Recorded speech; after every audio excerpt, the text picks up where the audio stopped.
नौजवान था और यतीम भी था। शौक बन गया दीन पढ़ने का। मोहल्लेदार इलाके वाले कहने लगे कहाँ से कमाएगा, ना बाप है, ना माँ है, ना घर है, कहाँ से। हजरत रूमी कहते हैं नौजवान ने जंगल में झोंपड़ी लगा ली। वहां वो सुबह मदरसे जाता, शाम को जंगल में रहता, वहां अल्लाह अल्लाह करता, सबक याद करता। एक दिन बादशाह की बेटी रास्ता भूल गई, जंगल में आई सहेलियों के साथ, बॉडीगार्ड भी साथ थे पर रास्ता भूल गई।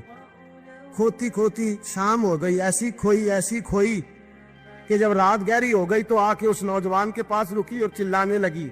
शेर के दहाड़ने की आवाज आती है, भेड़िए के बोलने की आवाज आती है। नौजवान अकेला, सहेलियां बिछड़ गई, गार्ड बिछड़ गए। कहने लगी मैं परेशान हूँ, मुझे जगह मिल जाएगी। नौजवान कहता मैंने शहजादी देखी और मुझे भी पता था कि घर एक ही है और आग को अंदर से दरवाजा भी बंद करना पड़ता है, जंगल जानवर भी आ जाते हैं। कहते मेरी छोटी सी कुटिया में, झोंपड़ी में वो आई, रो के कहने लगी सहारा कोई नहीं, अगर मैं पीछे निकलूंगी तो भेड़िए खा जाएगा। कहते मैंने उसे जगह दे दी। अकेली औरत, चिराग जल रहा है, सबक याद कर रहा हूँ। मेरे नबी पाक ने फरमाया जहां मर्द औरत अकेले हो तीसरा शैतान होता है। और शहजादी, वो बच्चा कहता है सबक याद करता रहा सारी रात। वो बच्ची को कहा सो जा, पर वो कहती है नींद मुझे भी कहाँ आई। ऐसे मौकों पर नींद, सारी रात सबक याद करता। थोड़ी थोड़ी देर के बाद चिराग जलता तो उस पर उंगली रखता, हाथ जलता तो पीछे खींचने, फिर दूसरी उंगली रखता, थोड़ी देर के बाद जलता तो खींचने, हाथ सारा जल गया। सुबह किरणें चमकी तो कहने लगा चल निकल जा, दौड़ जा, बस बड़ा सब्र का इम्तिहान हो गया, चली जा। शहजादी बाहर निकली, सिपाही ढूंढ रहे थे। बादशाह खुद जंगल में निकला हुआ था, मेरी बेटी मिल गई। बादशाह तन्हाई में जाके कहने लगा बेटा मैं दुनिया को बताऊंगा कि मेरी बेटी खोई नहीं थी, सिपाही साथ ही थे। ये बड़ा मुश्किल होता है, बेटी तो भूल के भी रात कहीं रह पड़े तो लोग जीने नहीं देते, तो बेटा मुश्किल हो जाएगा मेरे लिए। कहाँ थी? उसने कहा नेक नौजवान के पास। उसने कहा बेटा मैं तो तेरी बात मानूंगा पर दुनिया नहीं मानेगी। अगर उस नौजवान ने किसी को बता दिया कि तू उसके पास थी तो फिर लोग मेरा जीना मुहाल कर देंगे। बेटा मैं मर जाऊंगा, मेरी मजबूरी ये है कि वो कहीं राज ना उगल दे वो नौजवान, उसे कत्ल करना पड़ेगा। औरत ने मिन्नतें की, उस बेटी ने कहा मेरे मौसम को मारोगे, रोई। और वो कहने लगा मैं बादशाह, वो मेरा अपना विकार है, मैं उसको छोड़ नहीं सकता। गिरफ्तार कर लाए सिपाही। वक्त तय हो गया सजा का। अकेले काल कोठरी में रखा गया, जो उसके खास एतबार वाले थे उनकी ड्यूटी लगाई। बादशाह ने बुलाया, तालिब इल्म आया। औरत कहने लगी, बेटी कहने लगी एक दफा तो बुलाओ ना, एक सवाल बस पर्दे में रह के पूछना है और फिर जो आपका जी चाहे, मेरे मौसम को मारना तो है, तो मर्जी आपकी। सामने खड़ा किया, नौजवान पर्दे के पीछे, औरत खड़ी हो गई। बादशाह बीच बैठ गया। बीबी कहने लगी सारी रात बेदार मैं भी रही, सोया तू भी नहीं। वो जो तू चिराग के करीब हाथ लगा के जलाता था वो समझ नहीं आई। नौजवान रो पड़ा, कहने लगा क्या करूं, मैंने रसूलुल्लाह का दीन पढ़ा है, क्या करूं, मैंने हुजूर का दीन पढ़ा है। मैंने पढ़ा है कि जानी को सबसे नीचे दोज़ख के सबसे निचले दर्जे में जलाया जाए, उसे जहन्नमियों का पीप और रेशा पिलाया जाए, कंद खिलाया जाए। ये रवायतें पड़ी हुई थी। थोड़ी थोड़ी देर के बाद शैतान मुझे कहता था बदकारी कर ले। मैं अपना आग, उसी वक्त जब शैतान मशवरा देता तो मैं आग पे करता। मैं कहता अगर ये बर्दाश्त हो गई तो वो भी हो जाए। जब हाथ जलता तो मैं समझ जाता नहीं तुझसे तो ये नहीं बर्दाश्त होती, तो वो कैसे हो। फिर मुझे शैतान मशवरा देता कोई देख नहीं रहा, तू बुलाने नहीं गया, खुद आई। मैं दूसरी उंगली लगा देता। मैंने हाथ जलाया और मैं समझ गया जब छोटे से चिराग की इतनी सी शमा की आग नहीं बर्दाश्त होती तो दोज़ख कैसे बर्दाश्त होगी। कहते मैं बाज आया। बादशाह ने ये कहानी सुनी, लफ्ज सुने तो चीख मार के रोया। कहने लगा तालिब इल्म तू तो मेरे नबी का सच्चा गुलाम है, और मेरे रसूल के जो सच्चे गुलाम होते हैं उन्हें फांसियां नहीं दी जाती, उन्हें तख्त पर बिठाया जाता है। अब तुझे सजा नहीं होगी, बल्कि मैं अपनी बेटी का निकाह तेरे साथ करूंगा और मेरे बाद इस सल्तनत का बादशाह भी तू ही बनेगा। अब वो नौजवान वहां नारे लगा रहा है, कहता लोगों तुम मुझे कहते थे दीन से क्या मिलता है, दीन से तो अल्लाह तख्त व ताज भी अता फरमा देता है। अगर नौजवान शर्मो हया वाले बन के रहे अल्लाह सारी इज्जतें दे देगा। देखे ना अल्लाह के फजल से इज्जत मिलती है, और जब कोई इज्जतदारों जैसा काम ही ना करे। एक बात और अर्ज करनी है पर वक्त थोड़ा रह गया। जवानों, मैं ना जब कभी परेशान होता हूँ ना तो मैं ये वाली बात खोल के पढ़ता हूँ वाला, ये बात ढारस बनाती है। ढारस तवानाई देती है, पूरा मजमून बांधा है। आला हजरत कहते हैं बहरूपिया था, मदारी, रूप बदल बदल के दिखाया करता था, बादशाहों से इनाम लेता था। एक दिन औरंगजेब आलमगीर के पास आ गया, कहने लगा मैं रूप बदलूंगा, अगर आप पहचान ना सके तो मैं इनाम लूंगा। आपने फरमाया मैं कोई ऐसे वैसा बादशाह नहीं, कहा मुझे धोखा देना मुश्किल है, कहा नहीं मैं रूप बदलूंगा। हजरत औरंगजेब आलमगीर बड़े नेक बादशाह गुजरे, बड़े परहेजगार आदमी। वो बेरूपिया कहने लगा मैं रूप बदलूंगा, आप नहीं पहचान सकेंगे। फरमाया चल जितना तेरे अंदर जोर है लगा ले। हजरत ने ऐलान किया कि मैंने फौजी भर्ती कर दे, 2 माह के बाद टेस्ट होगा। वो 2 महीने दौड़ता रहा, रंग रूप बनाता रहा, आया टेस्ट देने, 2-3 सिपाहियों का इम्तिहान लिया, उसकी बारी आई तो 10 रुपए दिए, कहने लगे तेरे आने जाने का किराया मैंने तुझे पहचान लिया है।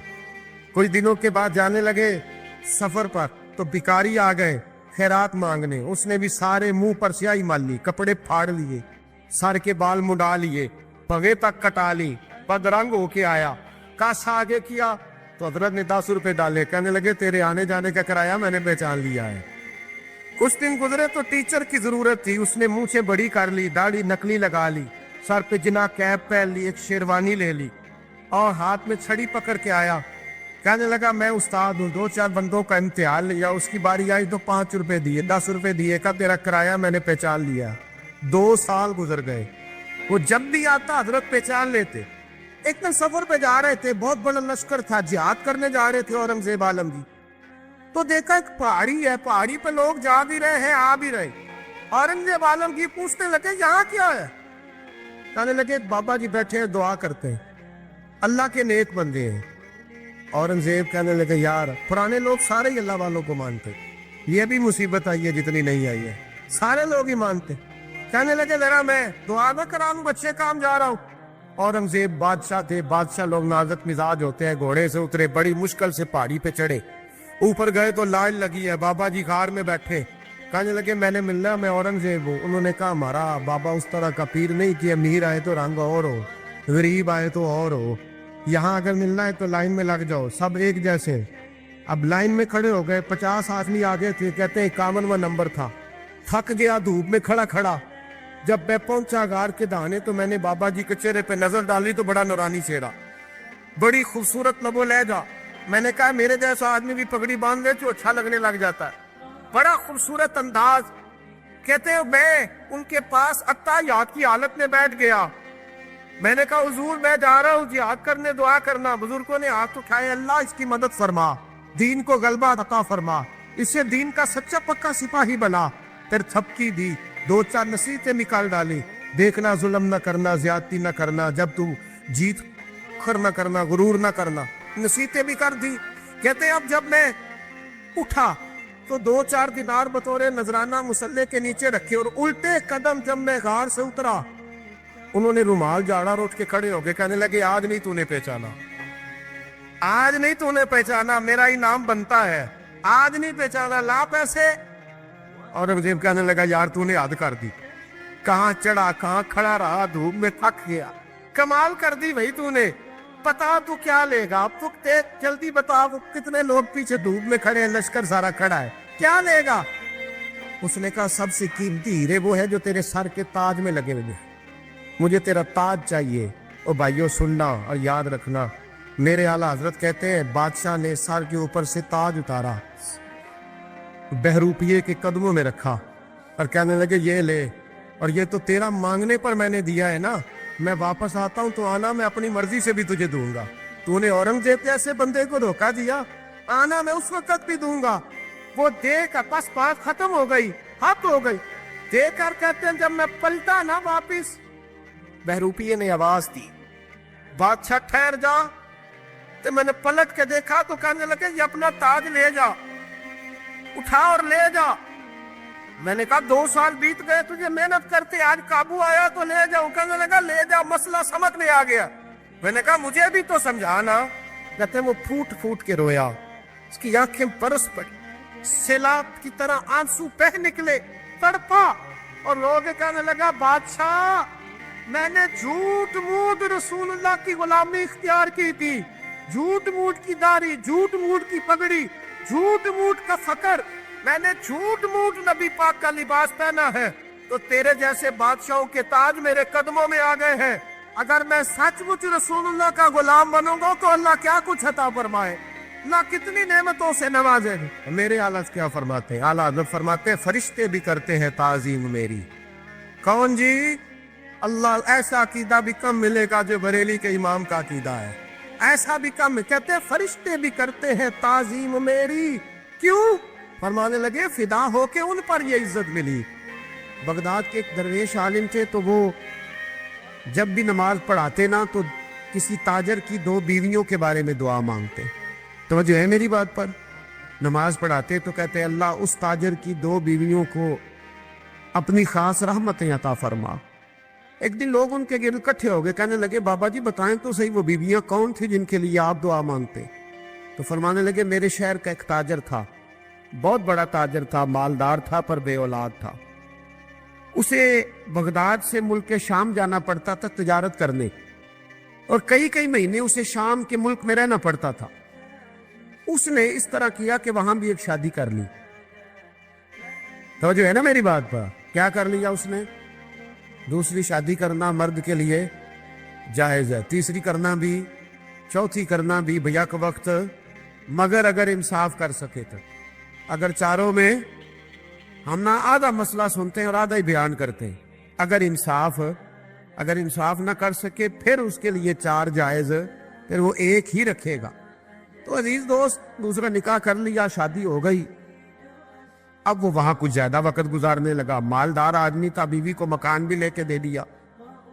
अब वो देर से आता वापिस, और जब आता भी तो उसके वो वाले अंदाज ना होते जो पहले हुआ करते थे। अब बीवी से बड़ा जासूस भी कोई नहीं होता, उसको तो पहले पता चल जाता है कि माजरा क्या है, उसे बड़ी खबर होती है। तो उसने महसूस कर लिया कि बदले बदले से मेरी सरकार नजर आते। वो कहने लगी अब के जब आता जाता है तो इसके हालात कुछ बदले बदले से हैं, माहौल कुछ और है। उसने एक बूढ़ा आदमी जो उसका अजीज भी था और समझदार भी था उसको तैयार किया। कहने लगी अब के जब मुल्क के शाम जाए ना तो इसका पीछा करना और खबर करना कि कहाँ रहता है, कहाँ जाता है, क्या करता है। वो बूढ़े बुजुर्ग जो थे वो खातून के कहने पर कुछ उसने किराया भी दिया। वो उस ताजर के पीछे गए और वापस आके खबर दी। कहने लगे कि ये तो 2-3 साल बीत गए, इसने वहां भी शादी की हुई है, तुझे बताया ही नहीं। बीबी बड़ी समझदार थी, हौसला मंद, जीरत, उसने शोर नहीं मचाया। उसने कहा कि मैं ना अब जब आएगा ना तो तरीके से बात करूंगी और पूछूंगी कि ऐसा क्यों किया। और ये भी उसने आके बताया कि अगर तेरे साथ निकाह के बाद उसे औलाद नहीं मिली तो औलाद वहां भी कोई नहीं, कि मुकम्मल तफसीलात। अब जब इस दफा खामद आया तो आते ही वो बीमार हो गया, कमजोर होने लगा। अब खातून ने मुनासिब नहीं समझा कि आते ही धड़ाम से मैं उसके सर पर ये ठोड़ दूं कि तूने निकाह किया हुआ है और मुझे बताया नहीं। वो जरा तसल्ली में रही, कुछ वो बीमार था, हौसला रखा, खिदमत करती रही। कुछ दिन गुजरे तो वो ताजर इंतकाल कर गया, फौत हो गया। अब राज खोल न सका, इद्दत गुजारी, और जब सारा माल जमा किया ना तो अशरफियों की बोरियां भर गई। सारा माल उस बीबी का, 4 बोरियों में अशरफियां, 4। यहां तो पेट का दोजख है, माज अल्लाह भरता ही नहीं। हल मिन मजीद, हल मिन मजीद। वो जो कहते थे ना कि बस बाहर चला जाऊं और बाहर मैं कुछ थोड़े से पैसे कमा के 2-3 साल में लौट आऊंगा, फिर यहाँ आके कोई कारोबार करूंगा, वो गए हैं तो वापिस नहीं आए। वो जो कहते थे ना बस मैंने इतना सा कारोबार करना है कि मकान बन जाए, उन्होंने 4 मकान भी बना लिए हैं, लेकिन ब्रेक हल में मजीद की दौड़ है। अब 4 बोरियां उस औरत ने छुपाए रखी। कोई बंदा नहीं जानता बगदाद में कि मुल्क के शाम में ताजर की दूसरी बीवी भी है। जब वो फारिग हुई तो उसने उस बूढ़े जासूस को फिर बुलाया और 2 बोरियां ऊंट पे रखी, खुद भी साथ बैठी और मुल्क के शाम गई। अल्लाह अकबर। वो बुजुर्ग कहते हैं मैं ऐसे नहीं दुआ करता। उसको जाके कहने लगी मैं अकेली वारिस नहीं हूं, आधे की वारिस तू भी है। मैं अकेली वारिस नहीं, ये तकसीम विरासत है, आधी की वारिस तू भी है। तो रख अपने पैसे, मुझे पता है उसने निकाह किया था पर मुझे बताया नहीं था, तो रख अपने पैसे, मैं तुझे दे रही हूं, आधे तेरे हैं आधे मेरे हैं। उसने नजर उठाई तो रो पड़ी, कहने लगी नहीं अब ये सारे तेरे ही हैं। अगर तू अल्लाह से डरती है तो मैं भी रब से डरती हूँ, अगर तू मुस्तफ़ा करीम का कलमा पढ़ती है तो मैं भी उसी नबी की मानने वाली हूँ। कहा बात क्या है, मेरा क्यों है सारा? तो वो खातून कहने लगी वो 2 साल 3 साल से मेरे साथ निकाह था और उसने बताया था मुझे कि मेरी बीवी भी है, और मैं गरीब थी तो मेरे वालिदैन को भी बताया था कि मेरी दूसरी शादी है। ये मकान उसने मुझे लेके दिया था, मेरे तमाम अखराजात वो पूरे करता था, नानो नफका का ख्याल रखता था। लेकिन अब के जब वो आया तो वो बीमार था। उसने मुझे बताया कि मुझे तबीब ने बताया है कि मैं शदीद बीमार हूँ, शायद बच ना सकूं। तो कहने लगी वो मुझे कई लाख रुपए भी दे गया और जाते दफा मुझे तलाक भी दे गया, फारिग कर गया। कहने लगा तू जहाँ चाहे मेरे बाद निकाह कर सकती है। और कहने लगा मैं चाहता था पहली बीवी को बता दूं, मौका नहीं बना और उसका दिल ना टूटे, बता नहीं पाया, लिहाजा वो मुझे ढेर सारे पैसे दे चुका है, सारा मेरा हिस्सा मुझे पहले से दे चुका है। मेरी बहन अब ये 4 बोरियों में से 2 मेरी नहीं बल्कि 4 की 4 ही तेरी है, तू ही इसकी हकदार है। तो बुजुर्ग कहते हैं मुझे बताओ जिनके अंदर इस किस्म के तकवे की झलक हो उनके लिए हर नमाज के बाद दुआ मांगनी चाहिए कि नहीं मांगनी चाहिए? हजरत उमर के जमाने में ना एक नौजवान था, नेक था, मस्जिद जाया करता था रात को। तो मस्जिद जा रहा था तो रास्ते में एक औरत ने दावत गुनाह दी, इब्ने असाकर ने इसको लिखा है। तो नौजवान था, ख्वाहिशात थी, कुछ तबीयत माइल हो गई। अभी उधर जा ही रहा था कि किसी ने आयत पढ़ दी, वाली मन खाफ मकाम रब्बी जन्नतान, जो रब के सामने खड़े होने से डरेगा अल्लाह 2 जन्नतें देगा। वाकई डर गया, वो वाकई डर गया, इतना डरा कि बेहोश होके गिर पड़ा। बीमारी से लोग बेहोश होते हैं, पैसे डूब गए बेहोश होते हैं, बच्चे के गम में बेहोश होते हैं। सच बताओ कभी खौफे खुदा से भी बेहोश होता कोई देखा है? हमारे यहाँ तो रोजमर्रा ही नहीं है भाई। और बड़ी बातें हैं बेहोश होने की, डरने की, गश खाने की। बेहोश होके गिर पड़ा, बूढ़े बाप को किसी ने बताया बच्चा बेहोश पड़ा है, उठा के घर लाए, घर ला के कहा बेटा क्या हुआ? नौजवान है, चढ़ती जवानी है, पर पाकीज़ा बड़ी है। कहने लगा अब्बा जी गुनाह की तरफ चला गया था, पर मैंने आयत सुन ली जो अल्लाह के सामने खड़े होने से डरेगा रब 2 जन्नतें देगा। मैं डर गया था, रब वाकई 2 जन्नतें देगा। बाप रो पड़े, अब्बा जी की आंखों में आंसू आए और कहा पुत्र अल्लाह बड़ा मेहरबान है, उसके बाद ये सच्चे हैं, वाकई 2 जन्नतें देगा। उसने फिर एक चीख मारी और इस तरह की मारी कि उसकी रूह ही परवाज कर गई, रूह ही परवाज कर। कुश्तगाने खंजरे तस्लीम रा, इश्क की खंजर से कत्ल हो गए लोग। सुबह हजरत उमर को पता चला कि उन्होंने तो रात जनाजा भी पढ़ दिया, तदफीन भी कर दी। जनाब उमर फरमाने लगे इतना नेक नौजवान खौफे खुदा से दुनिया से चला गया, मुझे क्यों नहीं बुलाया, मैं जनाजा पढ़ता। फारूक आजम फरमा रहे मेरा शौक था मैं उसका जनाजा पढ़ता। कहा हुजूर आपको तकलीफ नहीं दी? फरमाया बताओ कब्र कहाँ है?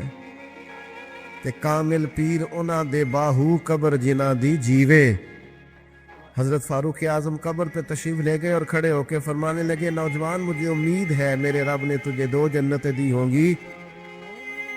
इब्ने असाकर खोल के देखो तारीख बगदाद में क्या लिखा है।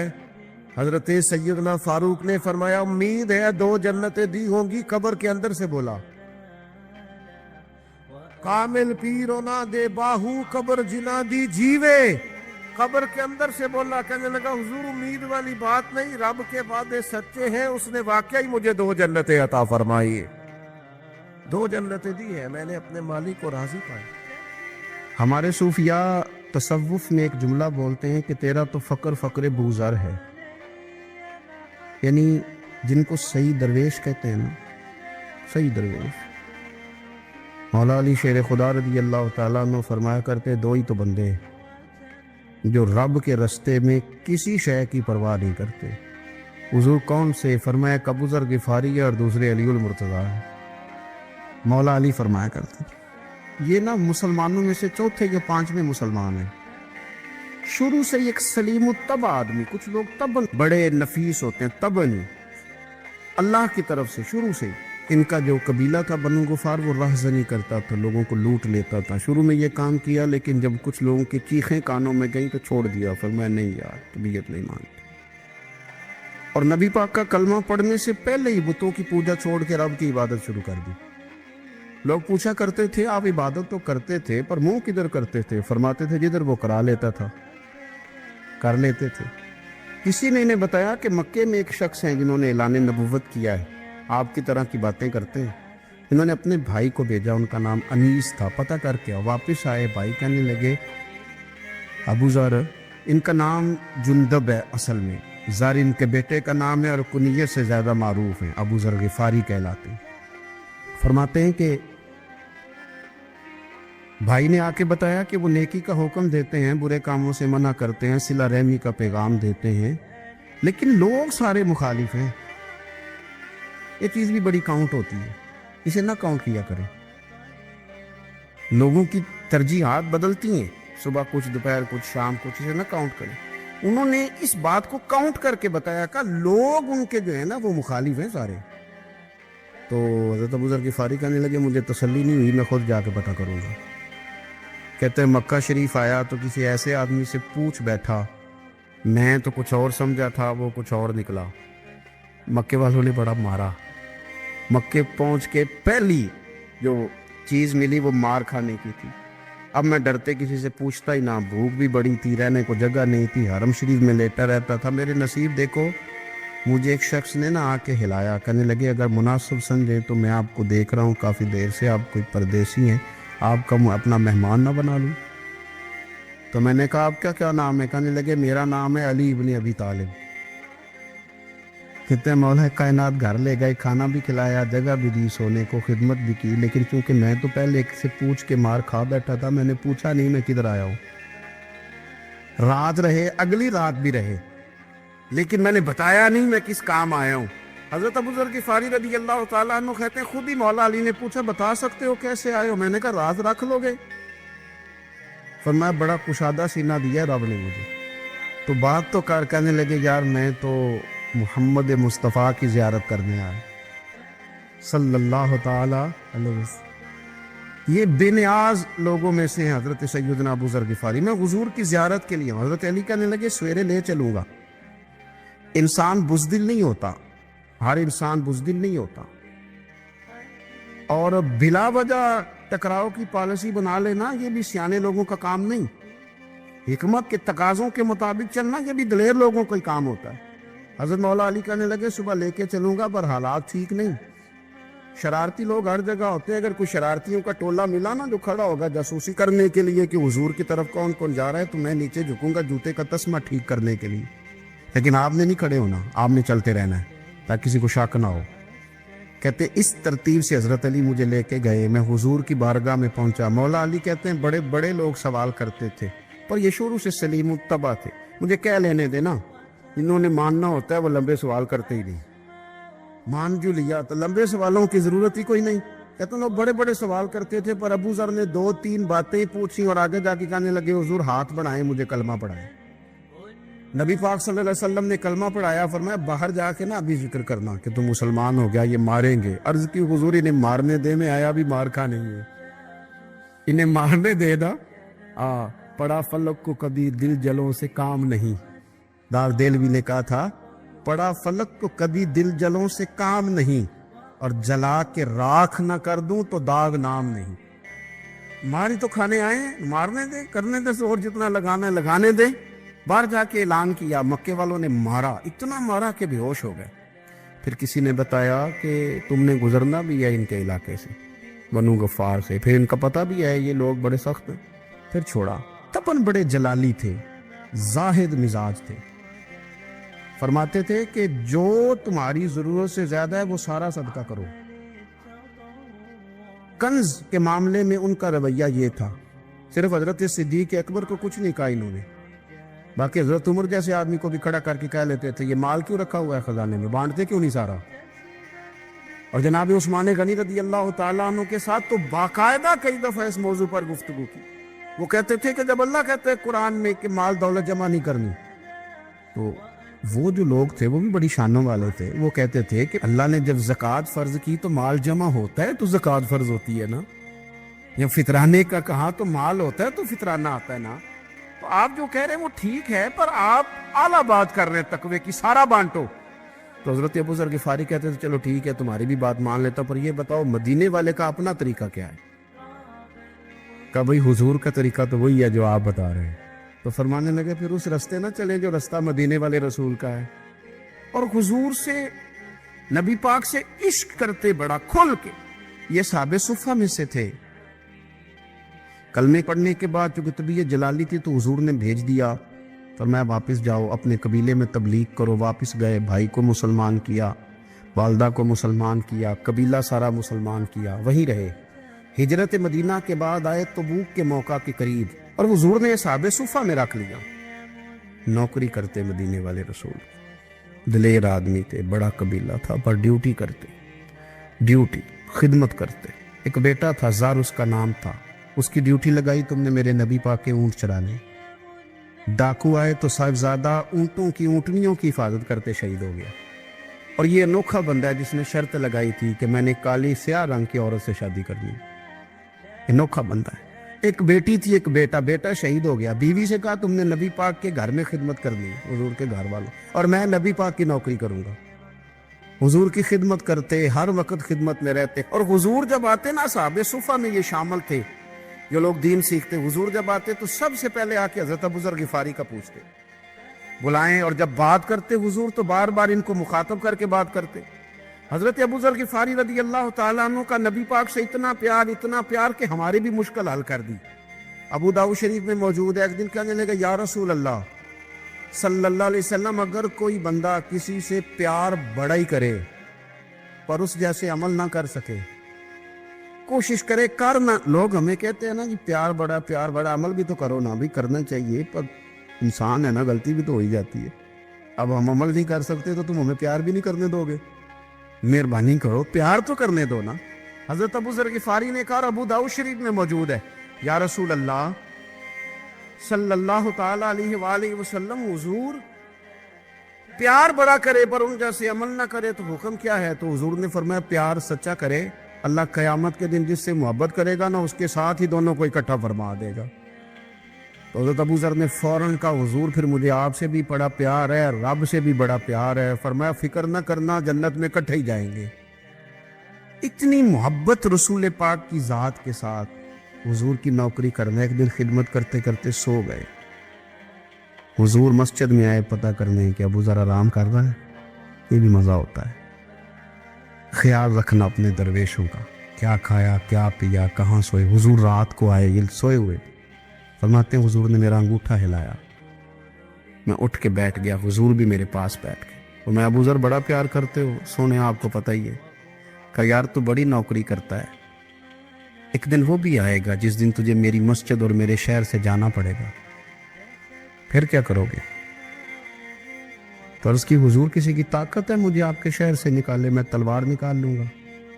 نبی پاک نے فرمایا تلوار نہ نکالنا, یہاں تمہیں بھیجا جائے چپ کر کے چلے جانا. حضور کب تک؟ فرمایا جب تک اللہ تیری اور میری ملاقات نہیں کرا دیتا, یعنی وصال تک.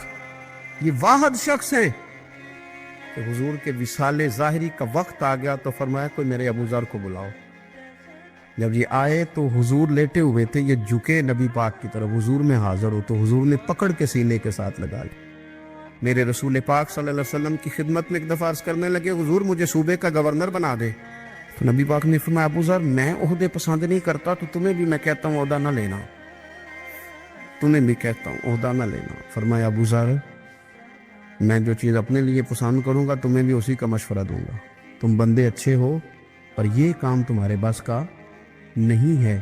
بڑے زاہد آدمی میرے رسول کریم صلی اللہ تعالی علیہ وآلہ وسلم نے ان کے بارے میں فرمایا جس طرح نبیوں میں حضرت عیسیٰ علیہ السلام ہوئے. حضرت عیسیٰ دیکھیں نا, انبیاء میں اللہ تعالیٰ نے ہر قسم کی عظمت نبیوں کو دی. جناب سلیمان علیہ السلام کا تو تخت بھی ہوا میں اڑتا تھا, جن تک تابع دار تھے. اور نبیوں میں حضرت عیسیٰ بھی ہیں جن کے پاس گھر بھی کوئی نہیں, شادی بھی کوئی نہیں کی, اینٹ سرانے رکھ کے تکیہ بناتے. एक उनके पास कंघी थी और एक प्याला था। देखिए, जो बंदा नेक हो ना, वो भी नेक है, अल्लाह के नबी हैं। आप अपना तकवा मुसल्लत नहीं करेंगे, जो वो कर रहे हैं वो भी मुखलस होके कर रहे हैं। हुकूमतें जो चलानी है तो वो किसने चलानी है? अगर नेक बंदे नहीं आएंगे तो गलत लोग आएंगे, कौमों पे जुल्म करें, वो भी अपनी जगह ठीक है। लेकिन ये जो कर रहे हैं, ये बात भी अपनी जगह बिल्कुल ठीक है। हम पता क्या करते हैं, हम चीज़ों को मुसल्लत करते हैं, एक दूसरे पर मुसल्लत नहीं करें चीज़ों। आप जो कर सकते हैं, जो रास्ता आपको सही लगता है इख्तियार कर लें। यही तो हमारे दीन का हुस्न है कि सारे रास्ते वाजे करके हमें दिखाता है। हजरत ईसा अलैहिस्सलाम ने एक दिन देखा कि एक बंदा ना उंगलियों के साथ अपने बाल सीधे कर रहा है, तो आपने फरमाया यार कंघी के बगैर भी काम चल सकता है। कंघी भी खैरात कर दी। देखा एक बंदा हाथ का तकिया बना के लेटा है, तो फरमाया ईंट भी दे दो, किसी के काम आ जाए। एक दिन देखा कि एक बंदा ना यूं चुल्लू में पानी पी रहा है, फरमाया प्याला भी रहने दो, इसके बगैर भी काम चल ही जाता है। जनाब ईसा का ये ज़ुहद था।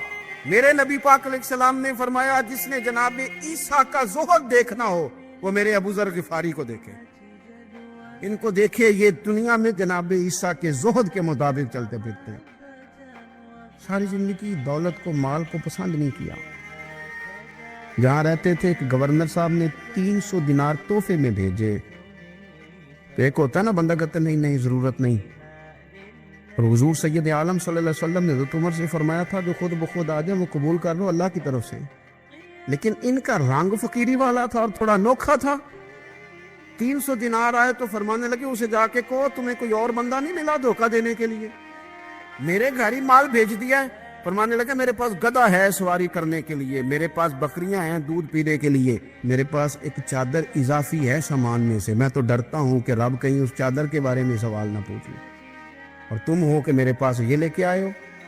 हजरत उस्मान गनी के पास जाके कहा करते कितना लोगों के पास पैसा आ गया है, हर बंदे के घर में माल है, ये क्या हो रहा है, लोगों से क्या खर्च करें गरीबों पे। तो उस्मान गनी फरमाने लगे तुम्हें तो खुश होना चाहिए कि मेरे दौर में लोग खुशहाल हो गए। आप फरमाने लगे नहीं, वो वाला रंग ज्यादा बेहतर है जो मदीने वाले ने इख्तियार फरमाया, क्योंकि कच्चा रंग ललारी वाला चढ़दा ते लैंदा रहिंदा इश्क तेरे दा रंग मुहम्मद, जदों चढ़ जाए फिर नहीं लेना। आपकी तबीयत के अंदर दौलत से बेजारी, हजरत अबू दरदा, हजरत अबू मूसा अशरी, हजरत अबू हुरैरा रदी अल्लाह ताला अन्हु, ये समझ ले उनके क्लास फेलो थे, उनके साथ पढ़ा था इन्होंने। हजरत अबू ज़र गिफारी इन पर भी जलाल करते। आप यकीन करें कि तबीयत ना ऐसे कैफ में आ गई इनको पढ़ के। इनको पढ़ा जब कुछ दिनों से तो कुछ अनोखा, ये अनोखी वजह है, सारे जमाने से निराले हैं।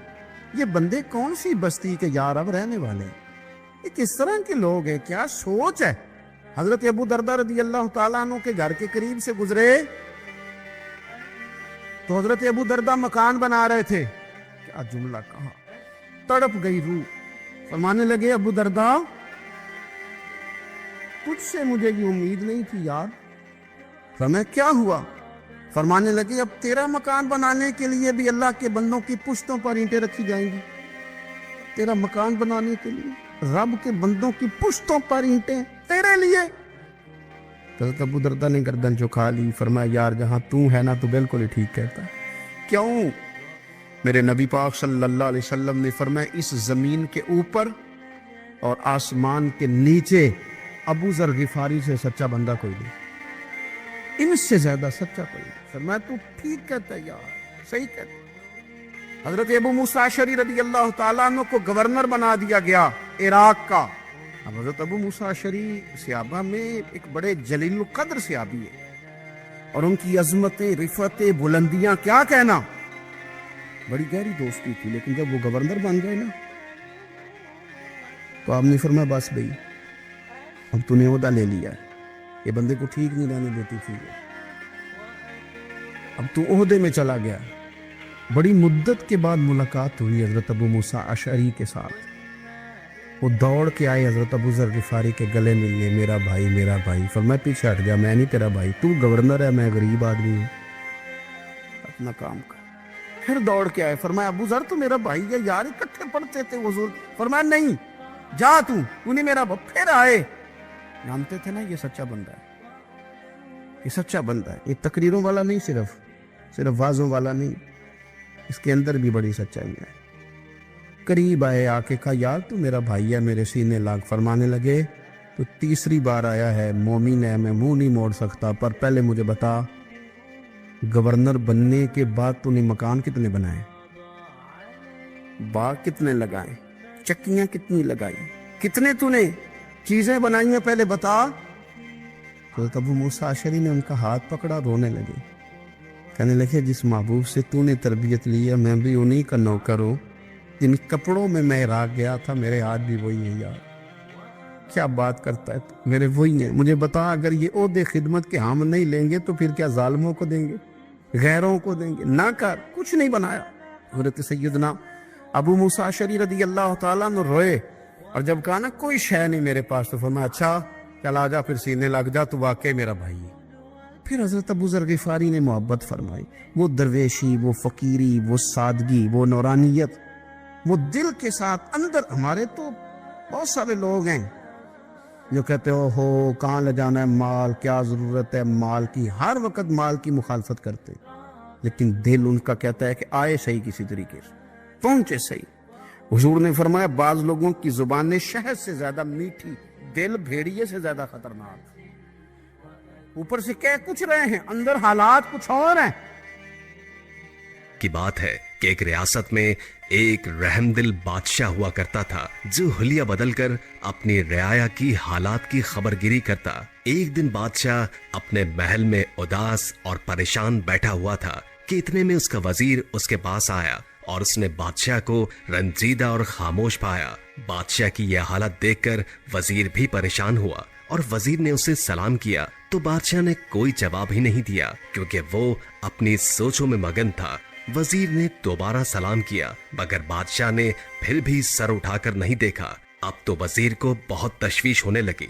वजीर ने एक दफा फिर भरपूर आवाज से सलाम किया और पूछा कि आप इस कदर खामोश और रंजीदा क्यों हैं? बादशाह अब की बार होश की दुनिया में लौटा और उसने वजीर को जवाब दिया कि कभी कभी मेरी ऐसी हालत हो जाती है कि किसी से मेरा बात तक करने का जी नहीं चाहता।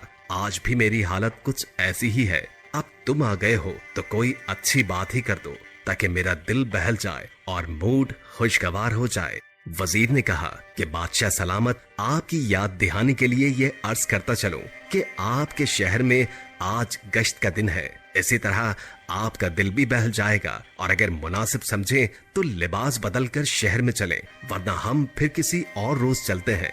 बादशाह ये सुनकर बोला कि नहीं, हम आज ही चलेंगे और फिर वजीर से ये कहकर वो तैयार होने चल दिया। फिर थोड़ी ही देर के बाद इन दोनों ने अपने लिबास तब्दील किए और भेस बदलकर महल के खुफिया दरवाजे से निकलकर शहर की तरफ चल पड़े। वो यहाँ वहाँ मुख्तलिफ गलियों में चलने लगे थे कि रास्ते में पहुंचकर उन्होंने देखा कि एक नाबीना फकीर खड़ा हुआ है। ये दोनों उसकी तरफ बढ़े।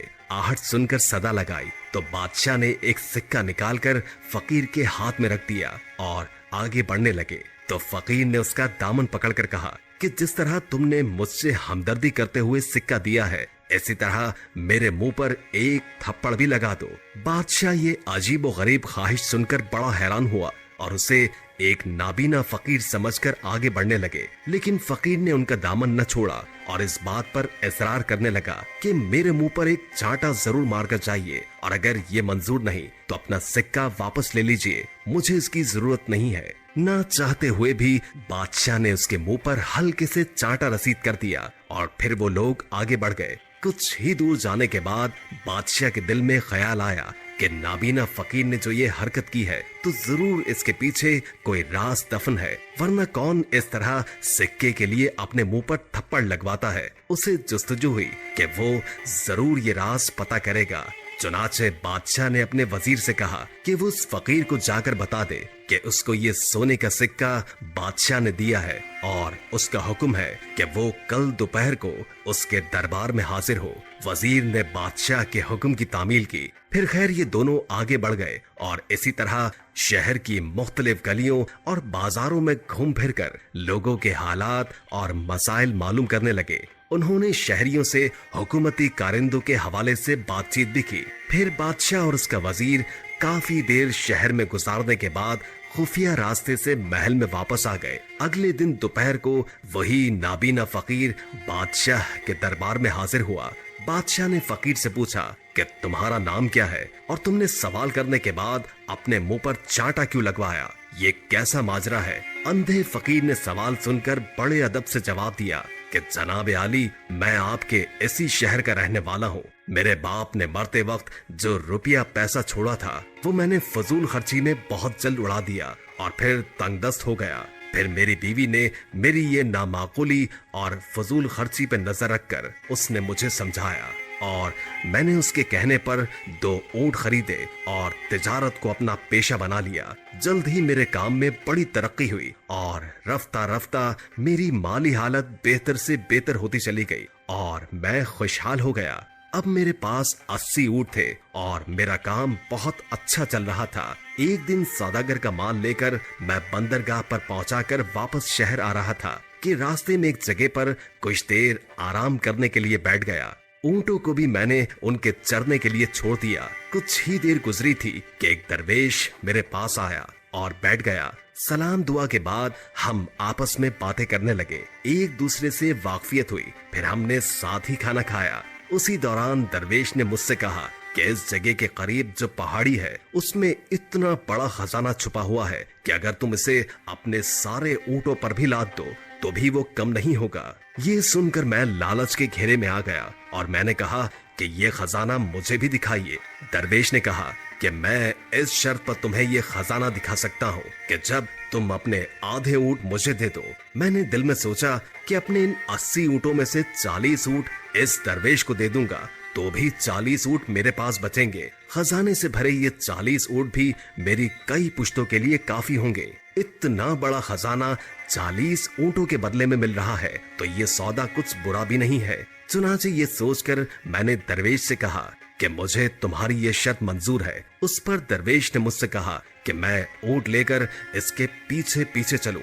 अभी हम थोड़े ही दूर गए होंगे कि एक पहाड़ी दर्रा नजर आया। ये दर्रा चूंकि बहुत ही तंग था इसलिए ऊंटों को एक कतार में करके मैं दरवेश के पीछे इसमें दाखिल हो गया। कुछ दूर चलने के बाद दरवेश रुक गया और कहने लगा कि हम खजाने तक पहुंच गए हैं, ऊंटों को यहाँ बिठा दो। मैंने उसके कहने पर ऊंटों को उधर ही बिठा दिया। फिर वो मुझे अपने साथ लेकर आगे चला। चंद कदम चलकर उसने लकड़ियां जमा करके आग जलाई और आग पर कोई खुशबूदार सफूफ छड़क कर कुछ पड़ने लगा जिसे मैं समझ न सका। कुछ ही लम्हों के बाद अचानक जमीन लरजने लगी और एक जगह से फट गई। जिस जगह ये जमीन फटी वहां पर एक आलीशान दरवाजा नजर आया। दरवेश ने मुझे इशारा किया कि आओ और फिर हम दोनों उसी दरवाजे में दाखिल हो गए। जब मैं दरवाजे के अंदर गया तो मेरी आंखें हैरत से फटी की फटी रह गई। हर तरफ हीरे जवाहरात के अंबार लगे हुए थे। मैं उसको देखते ही लालचियों की तरह चिमटा और ये जरो जवाहरात अपने ऊंट पर लादना शुरू कर दिया। जब सारे ऊंट भर गए और हम वापस जाने लगे तो दरवेश ने चांदी की एक डिबिया एक संदूक से निकाली और अपनी जेब में रख ली। इसके बाद उसने फिर कुछ पढ़ना शुरू किया जिसको मैं समझ न सका। अभी हम दरवाजे से निकले ही थे कि जमीन फिर हिली और खजाने का दरवाजा खुद ब खुद बंद हो गया। हम फिर उसी दर्रे में पहुंच गए जहां से गुजर कर आए थे। दर्रे से निकलकर दरवेश अपने 40 ऊंट लेकर एक तरफ को चला और मैं अपने बाकी 40 ऊंट लेकर बगदाद की तरफ रवाना हो गया। बादशाह सलामत मैं चंद कदम आगे ही गया हूँगा कि लालच ने मुझे घेर लिया और मेरे दिल में ख्याल आया कि बिला वजह मैंने 40 ऊंट उसे दे दिए। वो तो दरवेश है, उसे दौलत की क्या जरूरत है। लिहाजा मैं वापस आ गया और उससे बात करके 20 ऊंट वापस ले लिए। अब मेरे पास 60 ऊंट हो गए थे। मैं आगे चला तो लालच ने फिर मेरे दिल में दस्तक दी। लिहाजा मैं फिर वापस आ गया और दरवेश को डरा धमका कर 10 ऊंट और वापस ले लिए। फिर इसी तरह मैंने अपने सारे ऊंट उससे वापस ले लिए। अब दरवेश खाली हाथ चल पड़ा तो मेरे दिल में ख्याल आया कि उसकी जेब में चांदी की एक टिबिया थी, जरूर उसमें कोई खजाना छुपा हुआ है।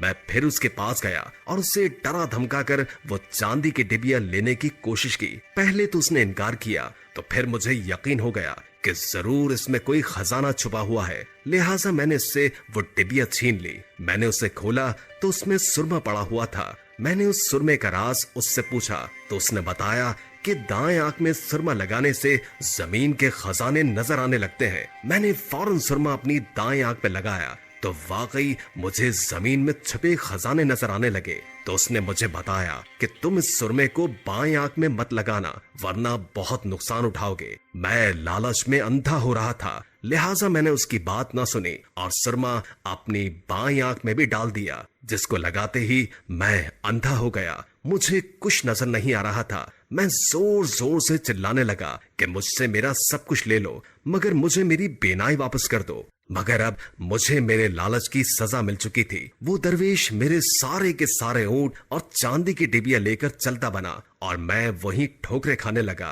फिर गिरता पड़ता शहर में आ गया और उस दिन से आज तक भीख मांगकर जिंदगी गुजार रहा हूँ। अब मुझे जो कोई भी रकम देता है तो मैं खुद को सजा देने के लिए अपने मुंह पर चांटा जरूर लगवाता हूँ। बादशाह ने फकीर की दर्दनाक कहानी सुनकर कहा कि तुम्हारा तो बड़ा इबरतनाक अंजाम हुआ है। यकीनन लालच का अंजाम बुरा ही होता है। बादशाह बड़ा रहमदिल था। उसने कहा कि आज से तुम्हें शाही खजाने से कुछ रकम मिलती रहेगी जो तुम्हारे गुजर बसर के लिए काफी होगी, लिहाजा तुम आज से भीख मांगना बंद कर दो। फिर फकीर बादशाह को दुआएं देता हुआ दरबार से चला गया। दोस्तों, जब भी हम लालच में कोई भी काम करते हैं तो लालच की एक ना एक दिन सजा हमें जरूर मिलती है, क्योंकि लालच में हम सबसे ज्यादा अपना ही नुकसान कर जाते हैं। जब हमारे ऊपर लालच की कैफियत तारी हो जाती है तो हमारी आंखों के गिर्द स्याह पट्टी बन जाती है जिसके पार हमें कुछ भी नजर नहीं आता। हम अपना तजिया नहीं करते कि अगर हमने ये काम किया तो इसका अंजाम क्या होगा। हम अंजाम बिना सोचे समझे अंधाधुन लालच के दरिया में तैरने के लिए तैयार हो जाते हैं, मगर जब लालच अजहद बढ़ जाती है तो उस लालच के दरिया में तूफानी हमला होता है। फिर इन हालात में हम तैरने का हुनर भी भूल जाते हैं और इसी लालच के दरिया में गर्क होकर रह जाते हैं। इसलिए जो कुछ हमारे पास है उस पर शुक्र करना बेहद जरूरी है। अल्लाह पाक आपको और हमें अपने शाकिर बंदों में शामिल फरमाए। आमीन सुम्मा आमीन।